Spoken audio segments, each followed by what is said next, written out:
Hi friends, ఈరోజు నేను చెప్పబోయేది చిన్నపిల్లల గురించి కాదు, అలాగని పూర్తిగా పెద్దవాళ్ళ గురించి కూడా కాదు. 11 నుంచి 13 ఏళ్ల వయసులో పిల్లలు చాలా మారిపోయినట్టు మనకు అనిపిస్తుంది కదా. ఈ వయసు పిల్లల జీవితంలో ఒక ముఖ్యమైన మలుపు. బయటికి ధైర్యంగా కనిపించినా లోపల వాళ్ళ మనసులో ఎన్నో సందేహాలు దాగి ఉంటాయి.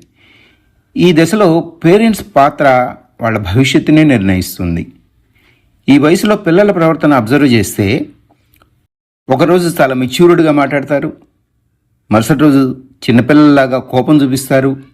ఈ వయసులో పిల్లలు ఎక్కువగా మాట్లాడరు, కానీ వాళ్ళ మనసులో చాలా ఆలోచనలు తిరుగుతుంటాయి.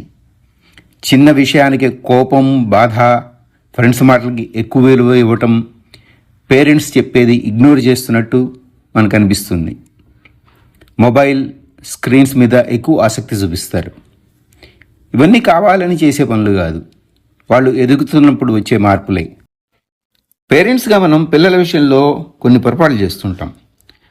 మా టైంలో మేము ఇలా చేయలేదు అని పోల్చటం, ఎక్కువ గట్టిగా మందలించటం, వాళ్ళ హావభావాలని వెంటనే జడ్జి చేసేయటం, పిల్లల ఫీలింగ్స్ని చిన్న చూపు చూడటం, మొబైల్ తీసేస్తే సమస్య తీరుతుంది అనుకోవటం, ఇవన్నీ పిల్లల్ని మన నుంచి దూరం చేస్తాయి. ఈ వయసు పిల్లలకి క్లాస్ కాదు, వాళ్ళ మాటల్ని ఓపికగా వినాలి. కాబట్టి పేరెంట్స్ ఎలా కేర్ తీసుకోవాలి అనేది మన ముందున్న ప్రశ్న. పిల్లలు మాట్లాడుతుంటే మధ్యలో ఆపకుండా పూర్తిగా వినండి. వెంటనే సలహాలు ఇవ్వకండి. వాళ్ళకి సొల్యూషన్స్ కంటే మీ ప్రేమ, మీ సపోర్ట్ కావాలి. ఈ వయసులో పిల్లలు ఎవరిని నమ్మాలో అర్థం కాక ఇబ్బంది పడుతుంటారు. మన మీద నమ్మకం ఉంటే వాళ్ళ సమస్య ఏదైనా మన దగ్గరే చెప్తారు. బాగా కంట్రోల్ చేసిన పిల్లవాడు బయట మంచివాళ్ళ కనిపిస్తాడు, కానీ ఇంట్లో భయంతో ఏమీ మాట్లాడు, ఏమీ చెప్పడు. స్వేచ్ఛ ఇచ్చిన పిల్లాడు మాత్రం తల్లిదండ్రుల దగ్గర చనువుగా ఉంటాడు. తన విషయాలన్నీ ఎలాంటి భయం లేకుండా స్వేచ్ఛగా పంచుకుంటాడు. మనం భయంతో కాదు, నమ్మకంతో పిల్లల్ని పెంచాలి. మార్కుల కోసమే చదవాలి అని ఒత్తిడి పెట్టకండి. మార్కులు తక్కువ వచ్చినంత మాత్రాన జీవితం వేస్ట్ అని పిల్లలు అనుకోకూడదు. ఈ కాలం పిల్లలు చాలా సున్నితమైన మనసుతో ఉంటున్నారు.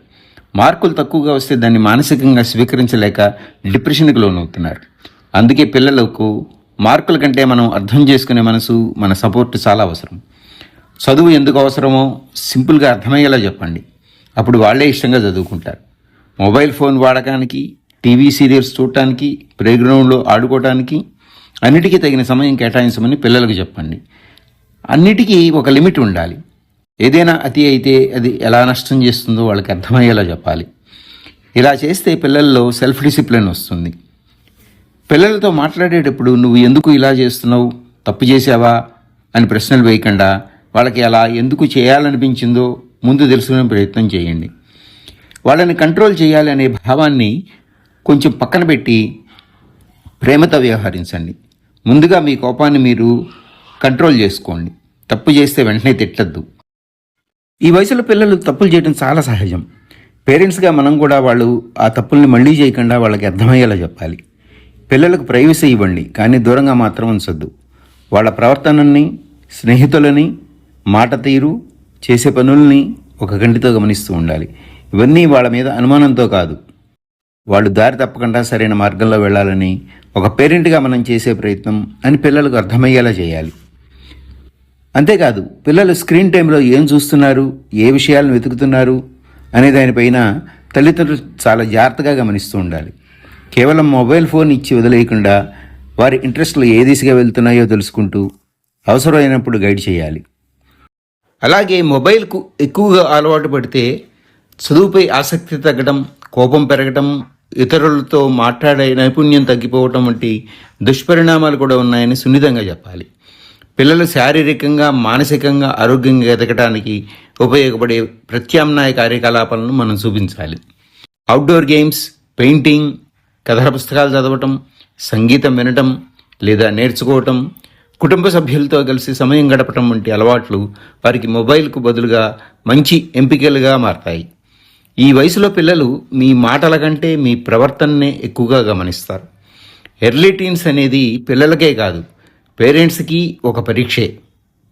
మీ ఓపిక, మీ అర్థం చేసుకునే మనసు, మీ ప్రేమ, ఇవే వాళ్ళ జీవితానికి నేర్పే అసలైన పాఠాలు.